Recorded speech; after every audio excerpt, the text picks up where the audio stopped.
Tampang Imam Ghazali, pengangguran yang bunuh ibu kandung di Semarang, kini jadi buronan polisi. Tampang Imam Ghazali, 36, anak yang membunuh ibu kandungnya di Candisari, Kota Semarang, Jawa Tengah beredar di media sosial. Foto-fotonya tersebar, salah satunya adalah saat ia terlihat memegangi pisau dan berpose menyeringai. Kini ia sedang menjadi buruan polisi setelah menghabisi nyawa ibunya sendiri pada Selasa, 18 Februari 2025. Peristiwa itu terjadi di rumah mereka di Gunung Sari, Jomblang, Candisari, Kota Semarang. Korban bernama Salamah, 62, ditemukan bersimbah darah di teras rumahnya. Pelaku merupakan anak pertama korban. Insiden ini terjadi sekitar pukul 23.15 waktu Indonesia Barat.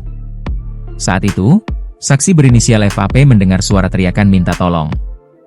FAP keluar dan meminta tolong warga. Warga pun langsung keluar rumah dan melihat korban sudah tergeletak di depan rumah. Namun ternyata, Salamah sudah ditemukan bersimbah darah di depan rumah. Korban sempat dibawa ke RS Roymani, namun sayang nyawanya tak tertolong. Sementara itu, pelaku Imam langsung kabur. Dari keterangan adik pelaku, Sa, pelaku adalah seorang pengangguran dan kerap meminta uang pada korban. Pelaku kerap marah-marah jika tidak diberi uang. Pelaku sering meminta uang kepada korban dan apabila tidak diberikan uang pelaku marah-marah pada korban, kata Kapolsek Candisari, Ibtu Rudi Amzah, Rabu, 19 Februari 2025. Saat ini jenazah dibawa ke RS Bayangkara untuk keperluan autopsi. Sedangkan pelaku saat ini masih dalam pengejaran.